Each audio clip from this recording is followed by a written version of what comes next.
To fix microphone not plugged in Windows 11, click in Search, type Services, select Run as Administrator. Here you need to find two services. First one would be Windows Audio Services and the second one Windows Audio Endpoint Builder. Simply right-click on both services and select Restart. Do the same for Windows Audio Endpoint Builder. Right-click and select Restart. Click on Yes.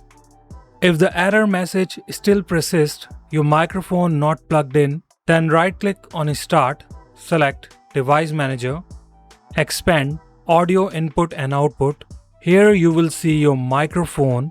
Simply right-click on it and select Uninstall and click on Uninstall. After uninstalling, click on Start and restart your PC. This will automatically reinstall the driver on your PC.